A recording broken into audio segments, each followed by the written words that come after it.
Check out this massive fungus growing on an old stump here. I never really had a way to remove this stump before, so I just kind of went around it with my rock boarder. But over the years, it's become completely decomposed by the fungus, and now it's almost solid fungus. See all the shelf fungus there? This part back here is totally collapsed. Pretty sure it's just mostly fungus. So my task is to remove this chunk of mess here and plant something that could survive in an area where I know there's lots of fungal activity. And to add to the challenge, the thing that I plant must be evergreen and able to survive in Zone 7A. So I've got a couple ideas that I'm going to try to plant here, but first to remove all of this. Well, I'm probably about halfway through at this point, and the wood is pretty spongy. Definitely not solid like regular wood, but it's still kind of slow going.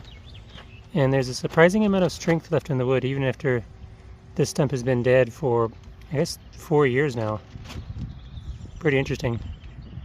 Okay, here's a look at all of the wood that came out of that hole where the stump was. Filled up several medium to large size buckets here. And that took a solid 5 hours to excavate all that rotten wood. Can't imagine how long it would have taken if the tree wasn't rotten.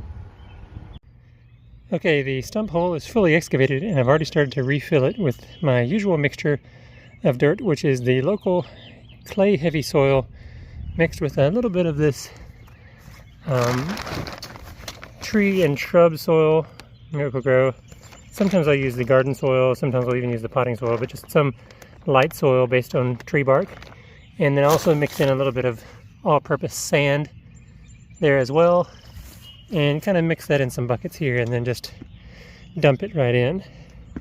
So I'm going to keep working on that, and then it'll be time to reveal which plants I'm going to put in this tricky spot. Okay, here are the 2 shrubs or small trees potentially that I'm going to plant in this one spot here where the stump came out.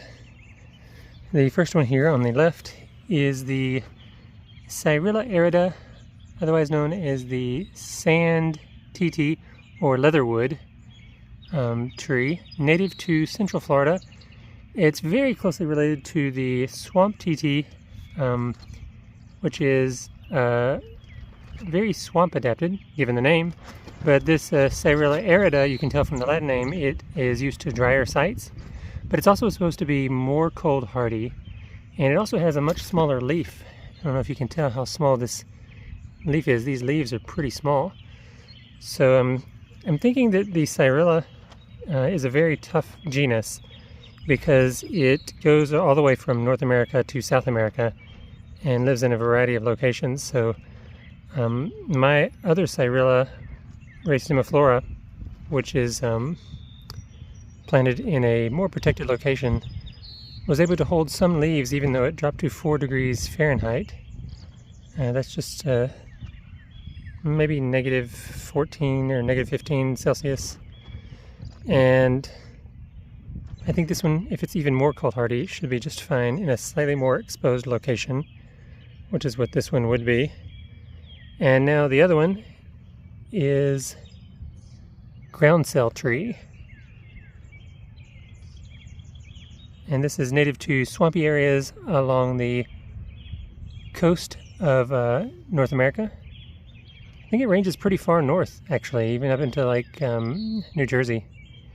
And it's semi-evergreen, potentially evergreen, and we'll see how evergreen it really is in the wintertime. But the thing that I like about it is it's a Baccharis halimifolia is the Latin name, and it's a member of the Asteraceae family, which is a very widespread family of mainly flowering plants.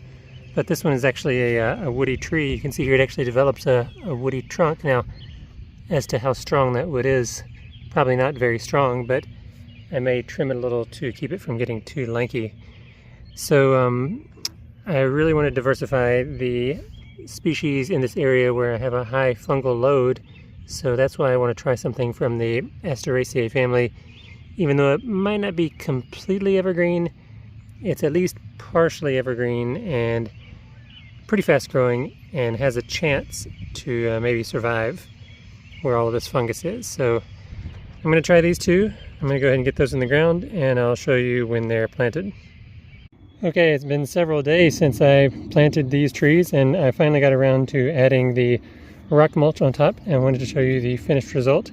Here we have the cyrilla arida on the right here, and the baccharis halimifolia on the left. So you can hardly even tell that there used to be a rotting stump there, but I think it turned out okay.